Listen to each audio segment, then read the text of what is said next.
Hey guys, I'm live. I'm back. I was in Phoenix for the weekend, so I just kind of took a step back, took a chill pill, was present, and enjoyed myself. And then I partied a little too hard. It was my best friend's birthday, so when I got home the past 3 days, it's just been sleeping until noon. It was fun. We don't drink, but we go crazy with the food and we enjoy ourselves. So it was a fun weekend in Phoenix. But I am back. Wow, you guys are on it right at 5 p.m. I really am excited that you're here. I have a few pre-submitted questions that I'll start going over while you guys start asking your questions. And then obviously we'll wait for people to join. So I had a question from Rena, and she was asking about milk thistle and vitamin E, and she is a Fully Nourished student, and both of those things are integrated into the Fully Nourished curriculum, and she was wondering if there's a best time in the cycle to take milk thistle and vitamin E. And milk thistle and vitamin E are both very, very helpful for detoxification. They do a little bit of a different job. So milk thistle really helps it does help with hormonal detoxification like cortisol, but it also just opens up the pathways in the liver, and it is a precursor to glutathione. So it can help increase glutathione levels, which is that master antioxidant of the body. I do think it's important to not take milk thistle every single day. When it comes to any herb, you just kind of want to give yourself a break, which is why I usually recommend it during the luteal phase, and then you take a break during your follicular phase. It's always best, your goal is to support detoxification that week or 10 days leading up to your period, which is that luteal phase. So milk thistle is a really good option during the luteal phase, or if you have really bad problems around ovulation time, that can be a really good addition. Some people, it can impair their detoxification, so for whatever reason they find that it makes them feel worse, and if that's the case, then it just doesn't work for you. Not everything works for all people. It tends to be pretty good, but some people it doesn't work well for. And then vitamin E is kind of an aromatase inhibitor. It really does help neutralize estrogen, especially if your body's pulling a lot of estrogen from the tissues, sending it to the liver to be detoxified. It can really help protect us from the potent estrogen or estrogen dominance symptoms if we're experiencing poor estrogen detoxification. So vitamin E is really protective to the liver. It is also really protective against free fatty acids, specifically those PUFAs or polyunsaturated fats. So whether we're consuming polyunsaturated fats, whether we're eating out more than normal, or we're actually burning free fatty acids from our fat cells that are polyunsaturated, vitamin E can be very protective in the liver. So I like vitamin E for both things. It is a quote unquote called an antioxidant, but it's really so much more than that. It's very protective. And if you're not getting a lot of vitamin E from your foods, then it can be helpful to take it. It really helps with breast tenderness, women that get really bad PMS or PMS type headaches, things like that. So they're both helpful for estrogen detoxification, just they're completely different. So vitamin E is going to more block the powerful estrogen, whereas milk thistle will help actually support antioxidant production. Katya asks, hi Jess, I just read about copper toxicity. I have all the symptoms from being vegetarian. Can you tell me how to fix it? I'm scared. Yeah, so copper toxicity, sorry, I have so many ants. Copper toxicity is one of those things that is very common amongst women, especially if women have been vegans, especially if women have been on birth control, or if women have been on the copper IUD. Copper works synergistically with zinc and iron, and if we have an excess of copper, it can cause other issues. Copper toxicity can almost cause copper toxic symptoms as well as copper deficiency symptoms, because it really means that you have a ton of unavailable copper in your body. I mean, you have a lot, but you cannot utilize it. It really does affect the brain because it accumulates in the brain. So it can cause a lot of anxiety, panic attacks, feeling crazy, very fearful, depression, rage, irritability. It can really have a lot of mental symptoms, and then it also has a lot of estrogen symptoms because copper increases your storage of estrogen and your production of estrogen, and vice versa. So copper toxicity is one of those things where it really does need to be fixed or quote unquote reversed over time. You don't just try to force copper out of your tissues, especially if your body's not ready to detoxify. First and foremost, you can never do any type of heavy metal or copper detox on a vegan or a vegetarian. I will not do it because it just turns out awful. Copper detoxing is already hard, and you never want to force copper detox in a vegan or vegetarian. There's just not enough sulfur, not enough taurine to detoxify properly, and it just is a wreck always. The first thing, I always make sure somebody's eating animal foods. Second thing is we got to make sure first level minerals are balanced. So this is where an HTMA or hair tissue mineral analysis comes in, because you have to first make sure magnesium, potassium, sodium, and calcium are all balanced. You've got to make sure you're not a slow oxidizer, meaning your metabolic function is so slow, because then your digestion's impaired, your bile flow's impaired, and you're not going to be detoxifying copper anyways. The goal is to get the body detoxifying copper by itself. A lot of times when your body's not working properly or there's tons of stress, your body will retain copper. And so what my goal is to start getting your body supported so that the body starts naturally excreting copper. Once the body starts naturally excreting the copper, then what we can do is we can start boosting that and actually implementing some gentle ways to increase copper detoxification. But you never detox copper before the body is ready. And the only way you know the body is ready is that it starts doing it by itself. It starts excreting copper through the hair.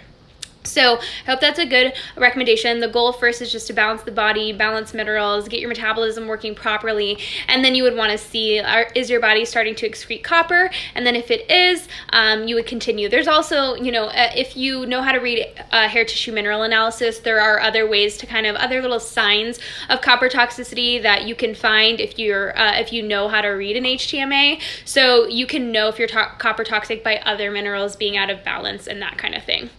Hello, have you heard of norethindrone? I was recently prescribed this medication to help with menstrual cycles and ovulation. I have not heard of that. I recently tried Whole30 and it caused my cycle to be delayed whole week late. What are your recommendations to help bring back your cycle? Oh, that's unfortunate. Just depends. So what did you cut out with Whole30 that you need? A lot of people are eating too little sugar, too little carbohydrates. That's the biggest problem I see. They're relying upon too much nuts and seeds, which can really be very estrogenic. So what are you relying on? What did you switch it out for? Sometimes people do need women need a little bit of gluten-free grains, but I would say, what is the change that made you lose your cycle? That's probably going to be the change that you need to reverse to bring your cycle back. And then the next thing, are you eating enough? That can be a huge thing. So a lot of times when we go on these diets, which the Whole30 is a diet, let's be honest, you're maybe unconsciously or not purposely undereating, but you can be undereating. Or a lot of times women, we're all or nothing, so we'll be okay, I'm gonna go on the Whole30 and I'm gonna over exercise like crazy and I'm gonna do cardio and this and that. So what are you doing differently? Are you over exercising? But my biggest thing first when someone loses their cycle, make sure they're eating enough. I make sure their stress levels are down. So keep in mind, your period's never late, your ovulation is late, which makes your period late. You always have your period about 9 to 14 days after you ovulate. So ovulation comes late. Period doesn't come late. So what happened 14 days ago that is causing your period to be late? What may have delayed ovulation? Biggest thing is lack of carbohydrates. Honestly, women need carbs to ovulate. Women need carbs for thyroid function, and those things can really mess with the cycle. So it's hard to say. All of that's going to be speculation, honestly. I'm not really sure. Some women do need dairy. Well, most women do need dairy, which is part of the reason why people love to come at me. But a lot of women do lose their cycles or see really bad hormonal issues when they cut dairy, whether that's really sudden or whether it takes years to show up. Dairy can be a problem. So it could be quite a few things. I'm overall not a huge fan of the Whole30 because I just think it really causes a lot of confusion around food. Also, coworkers keep pushing and raving about keto for PCOS, and one of them said she even got pregnant. What do you think people have success in keto? Just curious, not interested in doing keto. Yeah, people can have success, quote unquote, because what is their success? If their success is equal to weight loss, they think weight loss is equal to success, then yeah, sure. I'm looking at inflammation levels, I'm looking at hormone levels, I'm looking at optimal progesterone levels, pregnenolone levels, DHEA. I want a woman to be vital, vibrant, and have longevity. A lot of times women with PCOS have horrible habits, and so their insulin is through the roof. Not eating carbohydrates does lower insulin because you're not eating carbs, but eventually it can cause other issues because it increases cortisol and adrenaline. But remember how I always talk about how cortisol can decrease inflammation for the short term because it is technically anti-inflammatory. It's the hormone that if you're running from an angry bear, that is the hormone you would secrete. And so if you stepped on a thorn, for example, or you stepped on a nail, you would need to keep running or you would die. You would get eaten by the angry bear. And so so your body knows that, and it secretes adrenaline and cortisol. You know, when you're like on that adrenaline rush and you don't even like feel pain or worry because you're just like so overstimulated, that's really what cortisol and adrenaline is. That's the purpose, but you can't run on that forever. So a lot of women don't realize that adrenaline does help you lose weight very quickly. It forces your body to open up fat cells under duress. But what's stored in your fat cells, girls? Free fatty acids, a lot of times polyunsaturated fats if you've had horrible lifestyle habits, and toxins. Your body puts toxins in fat cells to keep you safe from them. And so when you're forcing your body to pull from the fat cells under duress, you're causing a lot of toxic burden, you're causing a lot of free fatty acid production, and this can be inflammatory and very, very, very damaging long term. It might not in the short term, but it is long term. And a lot of times women on keto they're losing weight, so that's what they attribute to being successful, but they're not sleeping well, they have horrible anxiety, their hair's falling out, they feel awful, they have brain fog, they're irritable, they're angry. You know, what are we attributing success to? So it really depends on what someone's definition of success, first of all. And second of all, you know, absolutely, if you have really elevated insulin levels or inflammation, keto short term can totally help bring an ovulation or bring insulin levels down, but that doesn't mean it can damage you long term. So overall, like, people are going to see quote unquote success in keto if they're looking at success from a certain perspective, but I'm always looking for longevity. You know, can you sustain that long term? A lot of times the success on keto happens in the first like year-ish, but then you've damaged your metabolism so much that you have a lot of work to do post keto. What do you think of the all-in method for dealing with eating disorders? I know a lot of women have been asking me about Stephanie Buttermore, and I don't know if that's like where this is coming from. I think it's important to, I'm not like super familiar with it, but I have kind of like seen her YouTube videos because I used to watch her come up and like others doing that. And I think that eating disorders, I personally have struggled with one in the past, and that's why it's like very important, in my opinion, this is just my opinion, I'm not like a mental health professional, I think it's important to be educated about your food. I think that helps me when I understand that food is my friend and not my enemy, and food doesn't make me fat. I have a good relationship with food. I don't think an all-in mentality is necessarily that healing as either. I think with a lot of, if we're being honest, if a lot of us struggle with eating disorders, we're worried about all in. And so it's not an all or nothing. I think it comes from this all or nothing mentality where like, if food is not bad, all food is wonderful. And I'm like, there are foods that are considered foods in our society that aren't what our body sees as food. And so I do think eating disorders are not just mental. I do think they have a very large physical component. They a lot of times stem from long-term undereating, chronic undereating. A lot of women with eating disorders don't recognize they have gut imbalances. Parasites can cause eating disorders. Mineral imbalances can cause eating disorders. Toxicity can cause eating disorders. So I don't think it just is a mental component. I think an all-in mentality with food, maybe it can be healing for some women, but I find that it just becomes this vicious cycle. They go all in and then they're all out again, and then all in and all out again. And I don't really find that that's very healing. And I also think we can admit, if we've struggled with an eating disorder in the past, that if we go all in and we gain 50, 60 pounds, that's not necessarily helpful either. I think that it can be really, really hard on the mental, like from a mental perspective, on somebody that struggled with an eating disorder in the past. I think you really should like increase your calories slowly, but not like obsess about them. Just like overall focus on a more balanced diet, educate yourself around food, understand which foods truly work for you, understand the health of food. Like, stop seeing cookies as bad food or good food and just start seeing cookies as what ingredients are in them. I would prefer to have ingredients that are going to really honor my body than have junk off a shelf. You know what I mean? So that was maybe a horrible description, but I've seen a lot of women just struggle with that all-in mentality, so I'm not a huge fan, but I think it's important for women to do what they think is best. Tips for managing college stress. I have PTSD from being in a classroom environment, and it's so hard to bring stress levels down, metabolically heal when I'm uptight as fuck all the time. Yeah, it's one of those things, sorry, I said the F word, sorry. It's one of those things where, you kind of need to take a step back and understand where the stressor is coming from. It seems like you say that being in a classroom environment really causes PTSD. And so are you continually putting yourself in a college environment just because you have to out of necessity? Or is it like you're continuing to force yourself into a situation you're not comfortable with? Maybe try to split up, classroom classes and online classes if that's an option. Maybe, talk to your professor about it. There are options. If there's nothing you can do, then at that point, I like heart math. I think that's a really good biofeedback thing that really helps throughout the day for women that really have bad PTSD, or they can't get their stress levels down regardless. Check out heart math. It's very, very helpful. It's a little bit of an investment, but I think if you tend to be type A and uptight, it can be really, really helpful most of the time for a long time. It's not just, while you're in college, it's going to go through you with the seasons of life. Another thing is deep breathing. Learn how to breathe. It doesn't have to be meditation. Learn how to breathe. So I really like the 4-7-8 breath. That is my favorite. Breathe in for 4, hold for 7, exhale for 8. And that can really help bring attention to your breath. A lot of times we're shallow breathing and we cannot relax. Another thing is magnesium. Sometimes we're really uptight because we have mineral deficiencies. The biggest ones are going to be potassium and magnesium. Sometimes it's sodium. So, are you having plenty of magnesium? Are you winding down with magnesium at the end of the night? If you can, if it's possible, even topical is helpful.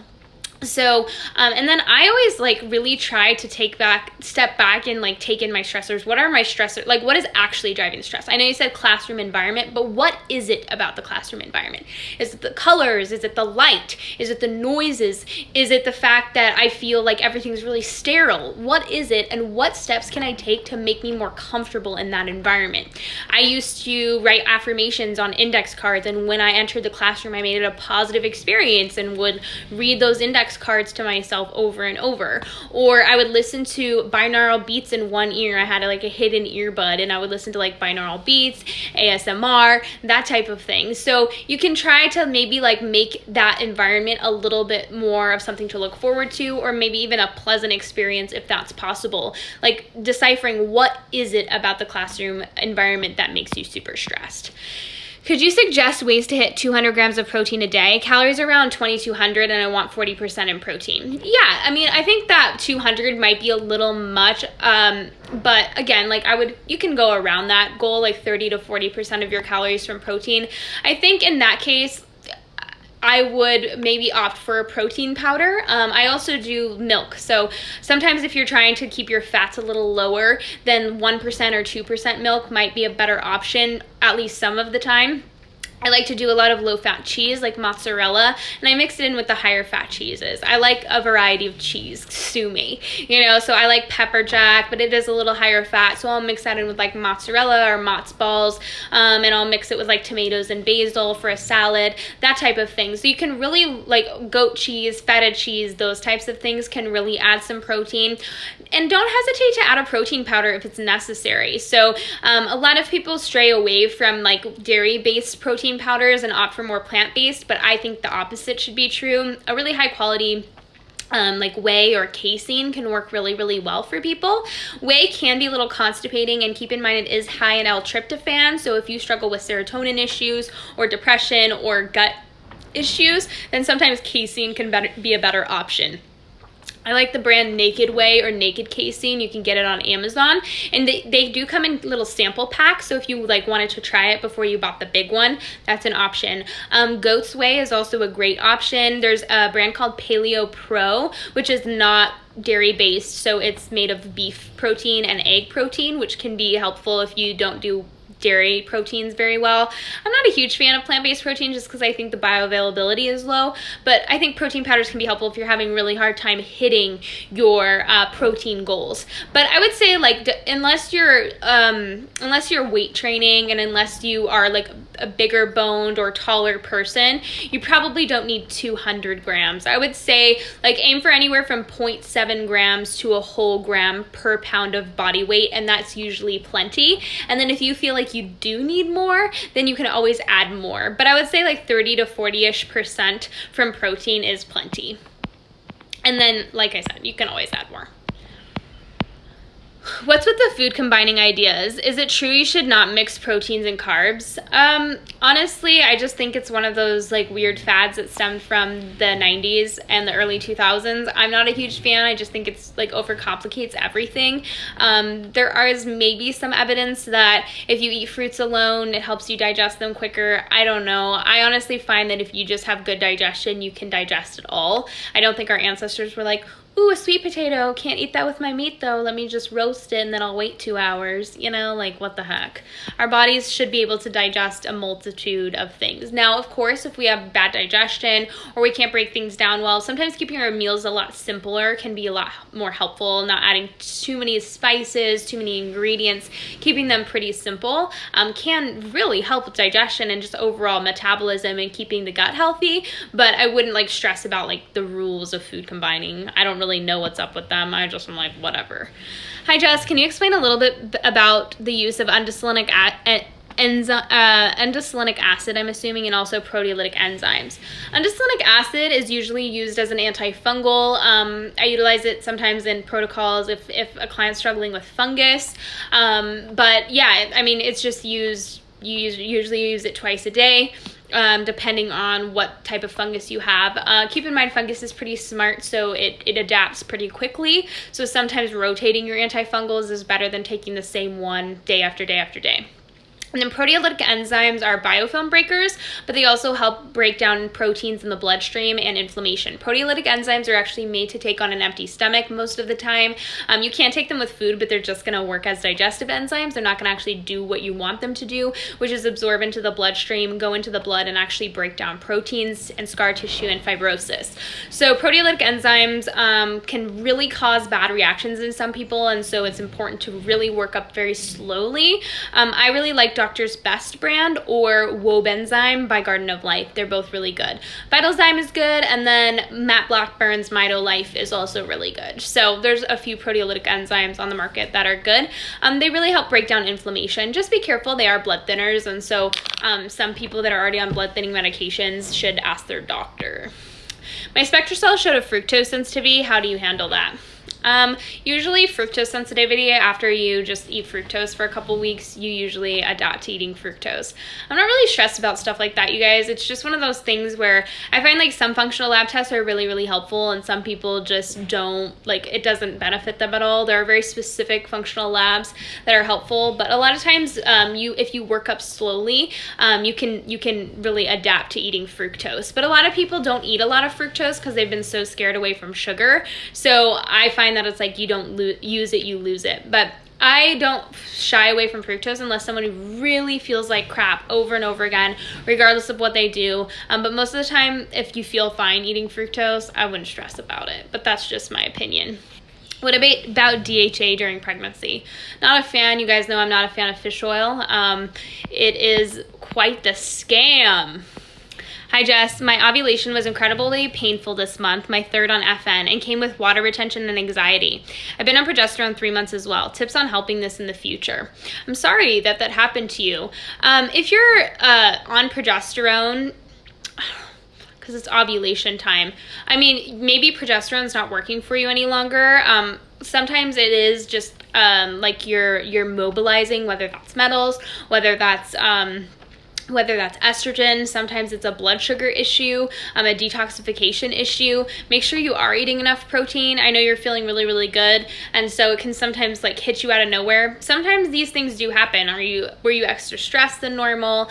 Were you sleeping a little less than normal? Or were you doing nothing different? If you're doing nothing different, then maybe some of your habits aren't working, or maybe it's just one of those quote unquote detox periods. And what I mean by that is, like, I know like it can seem annoying if somebody's just constantly saying like, well, it could be a detox period, because sometimes it really isn't, and it's your body saying that something you're doing is not working for you. But having a painful ovulation can sometimes be, keep in mind that that estrogen spike is the largest of your cycle. So to bring on ovulation, that's when your estrogen spike is the highest. And then once you ovulate, you drop an egg, and that emptied egg sac becomes the corpus luteum and starts making you progesterone. And so if we do have that, like if we already have elevated estrogen and then we have an estrogen spike, a lot of times we'll feel like, wow, this was very painful, crampy, or, you know, we're really irritable and moody. And so sometimes it can be a mineral issue, like you need magnesium, potassium, could be other minerals involved, or it could just be an estrogen issue, and sometimes vitamin E or supporting detoxification pre-ovulation can be really, really helpful. So that's what I would do. I would maybe really focus in on some pre-ovulation care, whether that's a detox lemonade, coffee enema, castor oil pack, just making sure you're doing the raw carrot salad, just basic detox strategies. And then if that's not working, then it could be like more of like, okay, I need vitamin E, or maybe you need a little more progesterone or less progesterone. It could be that you don't need progesterone anymore. So those are kind of like what I would start with. And then it could be like sometimes when people first make changes, the first 3 to 5 months can just be really rough. Like things start to pop up. Like you might get a wonky cycle, you might get a wonky ovulation, and the next cycle is like, oh, it was fine. So it just kind of depends on what's going on. The body is shifting, things are moving, things are changing, but I would just keep an eye on it. I appreciate all your info. With stopping keto and upping carbs, I not only am starting to balance out my hormones, but I look healthier.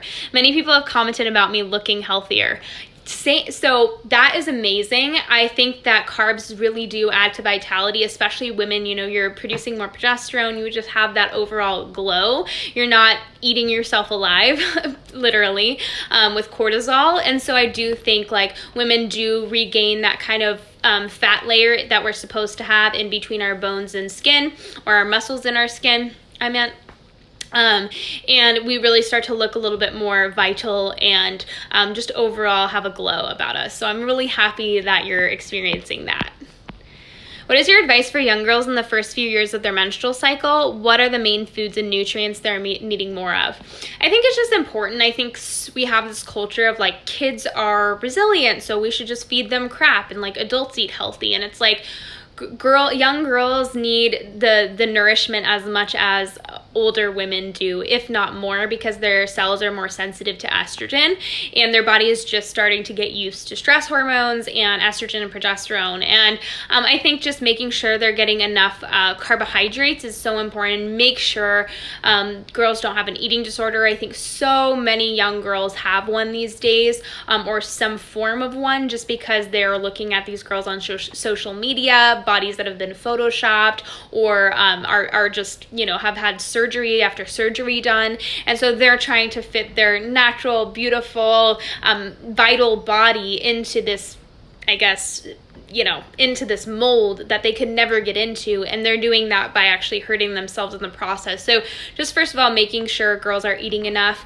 It's very important. I think that the, you know, young athlete culture is really awful for young girls. Girls are doing sports, they're doing practices every single day, and they're usually under eating or not eating very much nutrients, and so it's actually causing stress-based issues that they're dealing with like in their early 20s, late 20s. I think that high school athletes are usually pretty damaged most of the time. So make sure that your young girls are getting plenty of sleep, 8 to 10 hours. Actually, developing girls sometimes need 12 hours of sleep. So and over-exercising can really, really deplete a young girl. Iron's important, just because they're a lot of times bleeding. Making sure they're getting raw carrots pretty regularly to help detoxify estrogen, and then overall like taking care of themselves. Like what products are they slathering on themselves? They're extra sensitive to estrogen, so endocrine disruptors are going to really bother them. Are they drinking filtered water? Are they getting enough sunlight? Are they lowering their stress? That's just as important for young girls as it is for us, if not more, because they're developing and they're not used to stress hormones. So are they journaling? Are they, you know, getting therapy if they need it? Do you have a limit on their phone time, or are they just scrolling through social media endlessly? Are we taking care of their mental health and making sure we're talking to them and looking them in the eye and giving them physical touch, you know, just caring for them, because they are still developing and they're still kids, even though, you know, we sometimes think of them as not. And then, you know, are they getting a break from the stressors of life? High school can be awful. Junior high can be awful. Girls are so mean. Boys are so mean these days. And then on top of it, they have all this stress from homework and everything. So just making sure we're taking care of them mentally and physically. They're getting enough food. They're getting enough nutrients. They're not overdoing it on everything. You know, a lot of times they're doing homework, sports, everything in their sleep is actually going by the wayside. And so just making sure they're getting what they need. And then I think, like, you know, in some cases they need like some magnesium supplementation or potassium supplementation. We need to make sure that they're getting like zinc and like iron and selenium, like those thyroid nutrients, vitamin C, making sure they're getting what they need, and if not, supplementing. Hi, love, you said women need dairy. Can you elaborate as to why? I didn't say women necessarily need dairy. However, dairy is very rich in fat-soluble vitamins, vitamin A, D, E, and K. Think of these as the fertility or vitality vitamins. So many plant foods either have these in very small amounts or don't have them at all in the right forms, like animal foods do. And so where are you getting them? If you're cutting dairy, where are you getting them? Second of all, what are you replacing dairy with? Are you replacing with a bunch of nut milks and nut cheeses and seeds? Those foods have so many anti-nutrients, so many phytates, so many lectins, and it can really wreck gut health. It also doesn't provide us the same nutrients. You can't say that dairy is a replacement for nut milk and vice versa, or nut milk is a good replacement for dairy. It might be quote unquote called milk, but it's not milk. It also has a lot of prothyroid hormones and proprogesterone hormones, which can really enhance fertility, and it can help with progesterone production and metabolic function. So I find that a lot of women cut dairy and their thyroid slows, their progesterone production can go low, their estrogen might go higher. They're also losing out on protein, which nuts do not replace the protein found in dairy. So overall, I find that a lot of times dairy can be a very, very healthful food. Yeah, of course, if you're very smart and responsible, you can get the nutrients that dairy provided you if you're making sure you're replacing them, but a lot of times you're not. And so you go without those nutrients until eventually you're depleted in them and deficient in them. Hey Jess, hope your trip went well. Thanks, Rachel. I had 2 questions. Have you said estrogen can convert to testosterone? I was trying to research it and couldn't find anything about it. Yeah, so just look up aromatization. Estrogen can turn to testosterone via aromatization, as well as estrogen turning to testosterone. So just look up aromatization in the liver. Also, things can happen in the gut, which can kind of convert estrogen into more androgen type substance. So those are things that can absolutely happen. But yeah, you would want to look up aromatization. You answered my question last week about nutrition and vertigo. I'm curious if you would recommend a certain B complex to help with vertigo. Thanks. A lot of times vertigo has to do with B1, B2, or B3. So I think that sometimes just taking those individually can be helpful. Of course, you want to be careful with B vitamins. A lot of times they're water soluble, so you'll most likely pee them out. But if you overtake one B vitamin, sometimes you can deplete yourself in the others. Thorne's stress B complex, or Thorne has some B complexes that are pretty good. I prefer to take B vitamins individually, personally, because that's what I've seen the most success with. But you can always, it can be a little bit more cost efficient and just plain simpler to do a B complex. So I usually reach for Thorne's B complex. Dr. Clark also has a great one. I really like getting B vitamins from Dr. Clark's store because Dr. Clark does not add any fillers.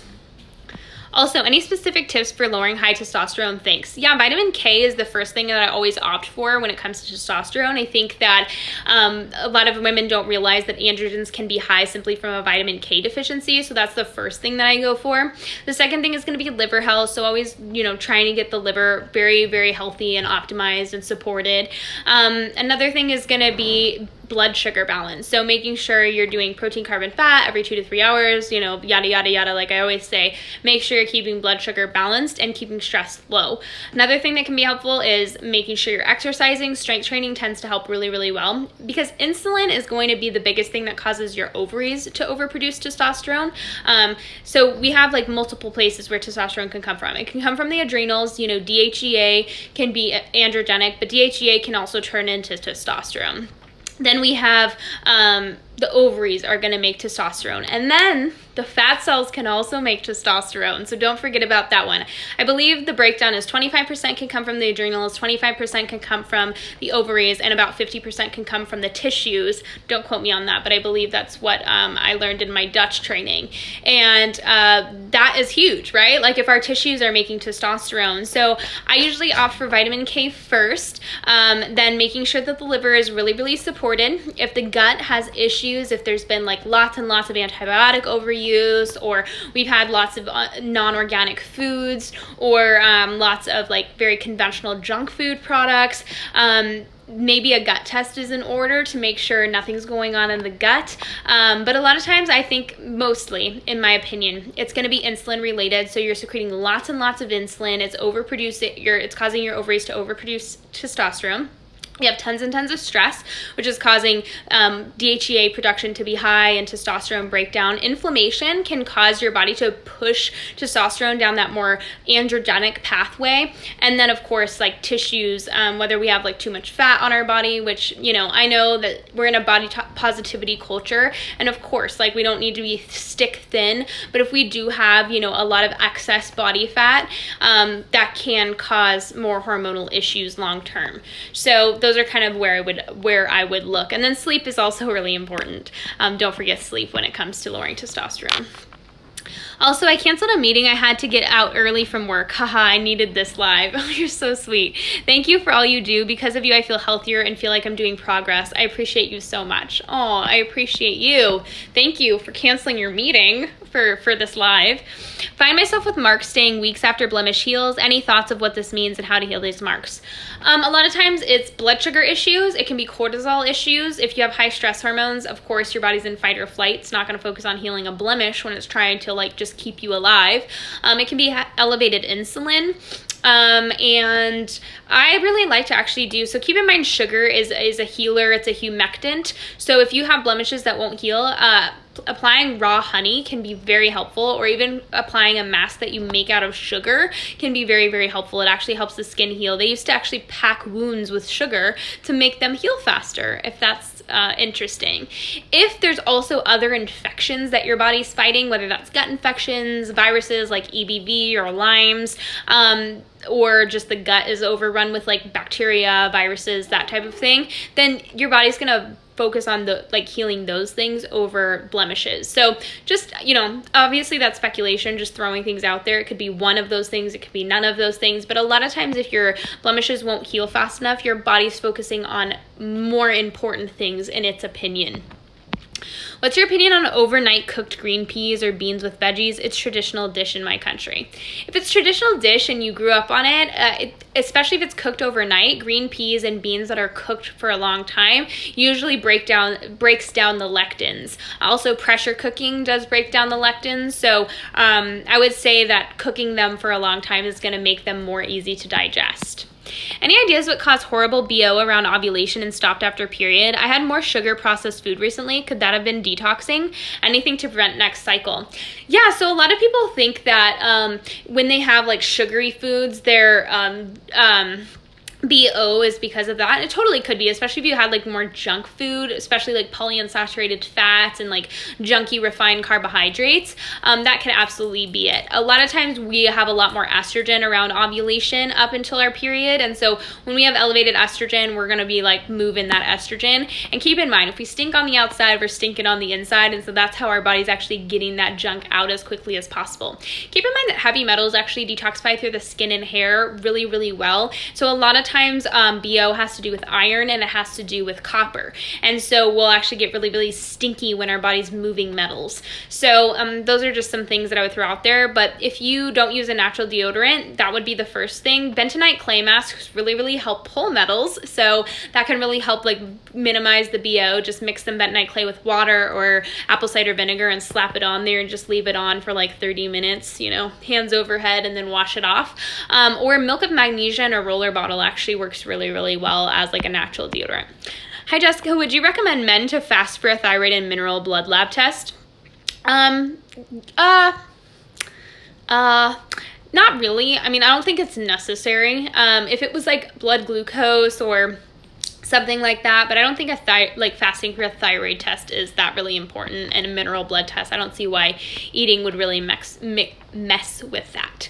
Also, cooked mashed eggplant, is it hard to digest veggie? No, as long as it's cooked and mashed, especially if it's combined with some type of saturated fat like ghee or butter or coconut oil, wonderful. That sounds really good. I've never had mashed eggplant. Is it like spiced and everything? That sounds delicious.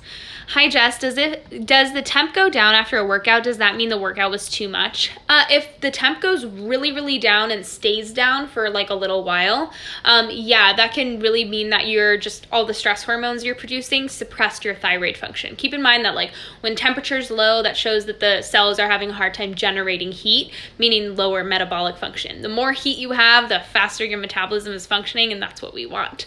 Now, of course, we don't want it to be too hot, or that shows that stress is just driving thermogenesis, but we want our body to be, you know, at that healthy temp. So I would say it's pretty normal to have a little bit of maybe a lower temp, like 30 to 45 minutes after a workout. But if your temp lowers and just kind of stays low for an hour and a half, just keep in mind for however long that temp is low, that's how long your metabolism is going to be suppressed.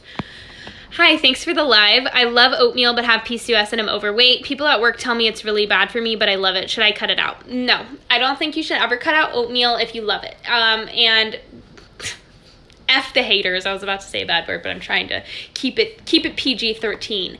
They do not understand that, you know, I think it's judgmental when somebody looks at someone who's overweight and says, you don't need carbohydrates. Everybody's body needs carbohydrates, regardless of what we look like, right? The function is similar. And we have to keep in mind, you guys, we need to stop looking at being overweight as an excess. I've talked about this before, but I want to remind you that being overweight is a sign that your body feels so stressed out that it is taking vital nutrients and fuel and not only expending it on keeping your cells running, but it's also taking energy and putting some aside for later. And we need to make sure that stress stays low. So I don't think a little oatmeal is going to be a problem, but we do want to make sure we combine it with the proper things. So I always just have my clients with PCOS make sure they combine their carbohydrates with fat and protein. The way that I would do that with oatmeal is to add a scoop of grass-fed butter, like Yum, or some heavy cream, or coconut oil, whatever you want, and then some collagen. So 2 big tablespoons of collagen or a scoop of protein powder. Make sure there's some type of protein and some type of fat so that that carb digests a little slower and doesn't spike your blood sugar so high. And that is how I would do oatmeal. And it is best if it's gluten-free, if it's organic, just because oats are sprayed so heavily in pesticides, and those pesticides are going to be endocrine disruptors and obesogens, meaning that they can further wreck the metabolism. So if that could be organic and gluten-free, that's even better. But I wouldn't shy away from oatmeal. Remember, guys, it's always about the quality. It's always about the delivery. Very rarely about the food itself. Thank you for the response. Do you know anything about hair transplant? Is it safe? Asking for my brother. You know, I have had a few people interested in a hair transplant, but I'm not really sure like what the procedure entails, and I'm really not sure about the safety. I haven't looked into it enough to know the answer to that. What MCT oil do you recommend for the carrot salad? I went to Sprouts to buy one and they have so many. I usually buy the Now brand in the brown glass bottle just because it's like the cheapest and it's all the same crap. So I just go for something that's like in a dark glass bottle. I think I did just buy the one. Yeah, last time I was at Costco, I bought like the MCT oil that was, it had like a purple label on it, and I was just gonna try it to see how it tasted. MCT oil is pretty like oxygen and heat stable, so I don't really think it matters. I try to just buy the cheapest possible. So true. I coach and empower girls in all those areas you discussed. Totally agree. Thank you for answering. What is your preferred cleaner brand? I did Melaleuca brand, but it was pricey each month. Also protein powder suggestions. I've been using Branch Basics, and it's pretty good. And that's what I normally use. Sometimes I'll use that Myers brand, which I know is not perfect, but it smells a little better. But yeah, I like Branch Basics because it's pretty waste-free. Like you just order concentrate and like this powder, and then you can make like all your different cleaners. Laundry detergent, like bathroom cleaner, window cleaner, all-purpose cleaner, like all of it's made from that one concentrate. So it's kind of nice. Protein powder suggestions. I really like a brand called Naked Whey or Naked Casein. They come in sample packets on Amazon, so you can try it first. I think it comes with like 6 little samples. So that would be a way to try it to see if it works for your digestion. And then if you don't like it, you can always try a different one. Like Paleo Pro is good. It's made from an egg protein and a beef protein. Also like Tara's Whey does like a goat's milk protein, so that can be easier on the digestive system. Or using collagen can also be helpful. kind of like protein powders. I'm not a huge fan of plant-based ones, but some people don't digest animal-based ones really well. And in that case, I would say like try to opt for collagen. But the animal-based ones, as long as they're pure, they can be really, really helpful. Any thoughts on working out on your period? I wouldn't push it. I think that would be the time to really listen to your body. If your body's saying no, no. If your body's saying like totally fine, not depleted, great. But you're already detoxing, you're already being depleted, so don't push it if your body's saying an absolute no. Zinc and copper, would that be a good supplement to use? Pulsing, low dose, 15 milligrams. Yeah, I mean, I'm not a big fan of supplementing minerals blind, meaning like an HTMA mineral analysis, which is what I do pretty regularly, is fairly low cost test, $60, to tell you exactly what's going on with your minerals. It really depends if someone is a slow oxidizer or a fast oxidizer, if they're going to do well on copper or not. A lot of people do have copper toxicity hidden, and so taking copper just adds to the problem. But taking a relatively low dose is usually pretty safe. It's when you like start taking the higher doses that it can be a problem. What could cause natriuretic making blood work worse, higher TSH and lower T4 and T3? Could be an iodine deficiency. There's a lot of deficiencies that can cause intracellular hypothyroidism, meaning you're implementing the hormone but the cells are not uptaking it. At that point, I would ask like, what's going on with my iodine? What's going on with my minerals? Is there something going on there? Also, not everyone can handle natriuretic or any type of desiccated thyroid. What can happen is the body's very depleted, and so it's like putting your foot on the gas pedal and there's no gasoline in the tank. The body can't properly utilize thyroid hormone. That's why it lowered it in the first place. You know what I mean? So you always want to ask yourself, if something's making me worse, maybe my body purposely did something. It's not that your body like goes like, oops, forgot, like, oops, forgot how to make thyroid hormone, or like, oops, forgot how to do that. Sometimes the body purposely lowers the metabolism because there's not enough to burn, or the body's trying to conserve energy. And so speeding up the metabolism without fixing the problem that happened in the first place can a lot of times make things worse. So it's just really about the person, and sometimes thyroid medication absolutely makes people better, and some people it like just makes them worse. And usually the people that makes them worse, they have like really bad hypoglycemia, really bad blood sugar balance, they're not eating enough calories, absolutely not. They're in a high stress situation, whether their body's really stressed or they're like mentally stressed. So that's really like usually when someone sees poor results from a desiccated thyroid, that's usually why. What are good vitamins for insulin-related PCOS? It just kind of matters for the person. I think B vitamins are always a good option. Some people do really well with like ovasitol or myo-inositol, D-chiroinositol blend. Vitamin E can be helpful if you have estrogen issues, but biggest thing is going to be like making sure you're getting enough protein, carbohydrate, and fat, balancing blood sugar, and just overall avoiding inflammatory foods. Those are going to be my favorite things first. And then if supplements are like a nice supplement to that, then that's what you would opt for. Is it right then to use undecylinic acid thorn on an empty stomach, or better before meals? I think an empty stomach if it can be handled, but not everyone can handle it on an empty stomach, so at that point you would want to eat it with food. Any suggestions for fighting BV naturally?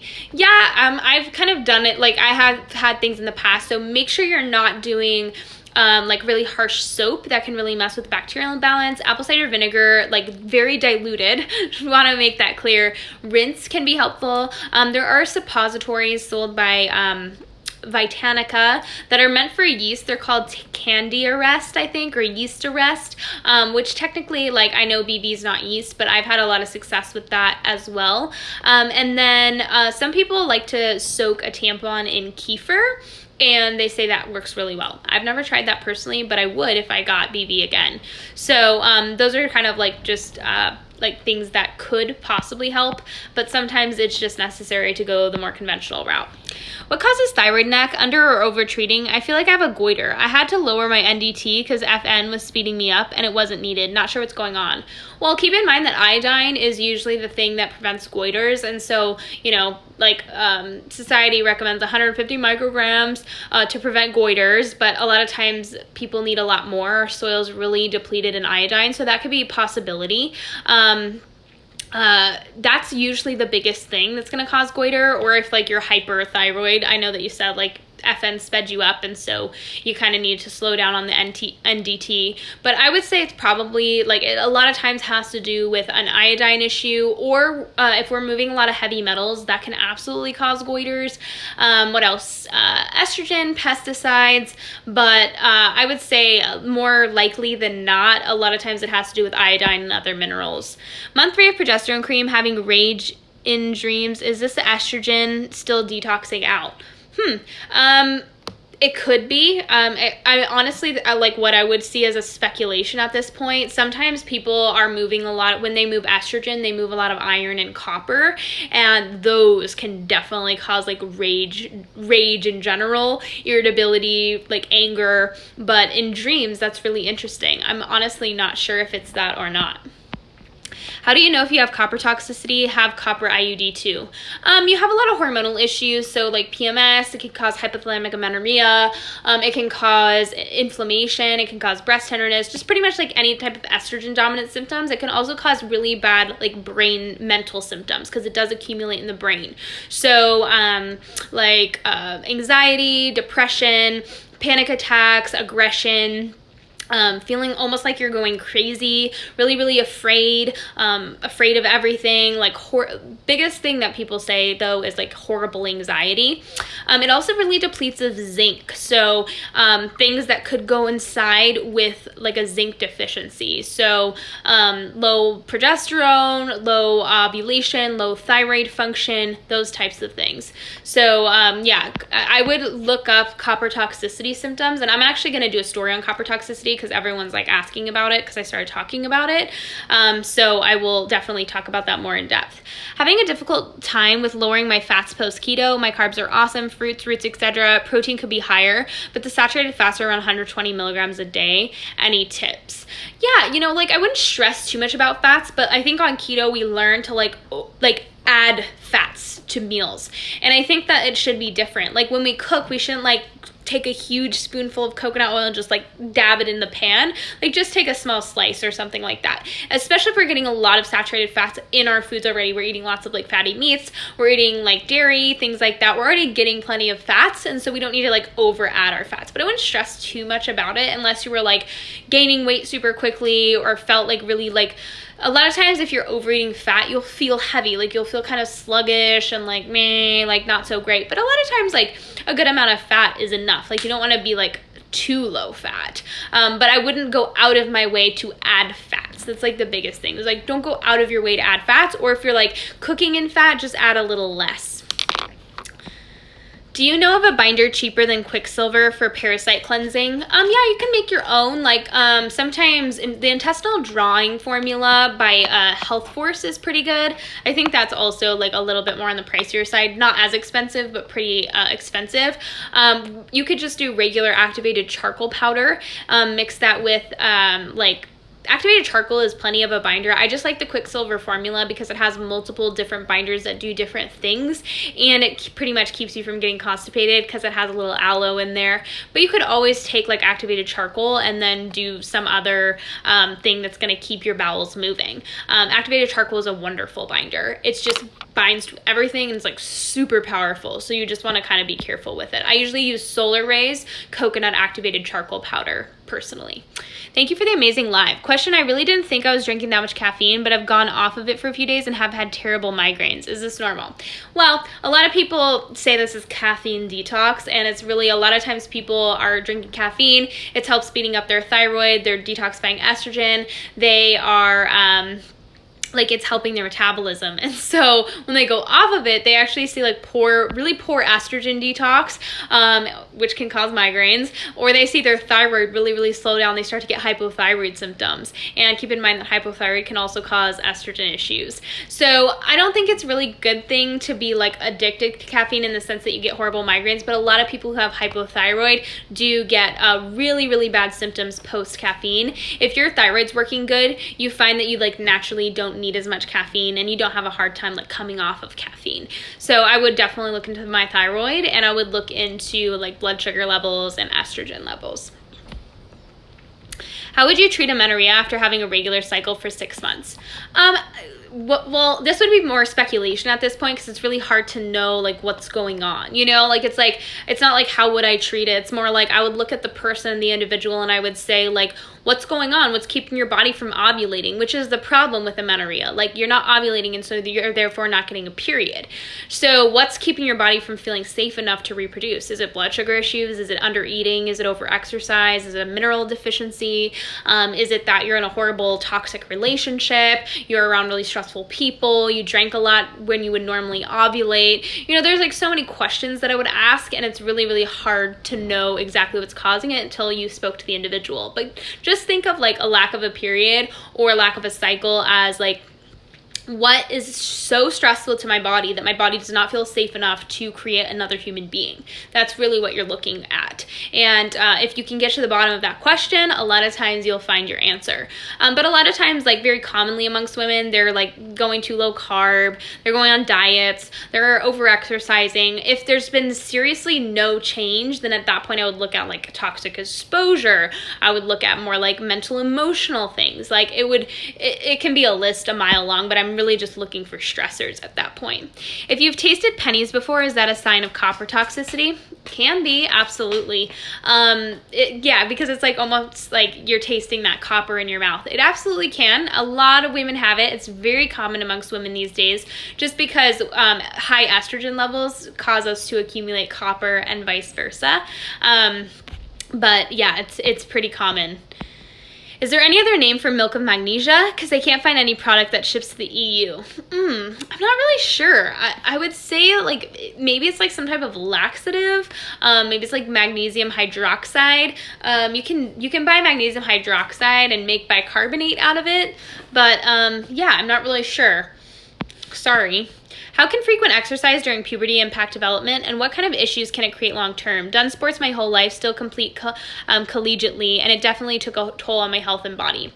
Keep in mind that when we're developing human beings, like first of all, this is like a whole more philosophical issue because we need to take a step back and understand that society is not set up for our health, right? Set up kind of like a machine to get us ready to like go to the 9 to 5 and like get ready for the rat race. And I understand that that's more of a personal opinion, but we do need to take a step back and say like, we're preparing children to be busy 24/7. This was not what happened 100 years ago, thousands of years ago, right? That's not how we prepared children. We didn't treat them like it was like a factory setting. You know, it was more like explore, learn, build, create, sit under an apprentice, that type of thing. And so what's now happening is we're starting the 9 to 5 job earlier and earlier and earlier, like when our kids are like 5 years old now. And so and we stay busy because it's the thing to do. And so we go to school, we go to practice, we don't eat enough. And to keep in mind, a young woman's body is developing until she's about 23 to 25, really. And when you go through puberty, that's when your body, your adrenals actually kick in, and your ovaries start to kick in, and you actually have never created sex hormones or stress hormones before puberty. And that's when those hormones start to be created. Your cells are very sensitive to estrogen, to cortisol, to adrenaline. We tend to be a little bit more resilient because we still have a lot of nutrients left over. Our metabolisms are working a lot better, but at the same time, it really depends on the diet, depends on if we were breastfed, cesarean born, or vaginally born, and you know, how were we raised? You know, were we eating the standard American diet, or were we eating nutrient dense foods?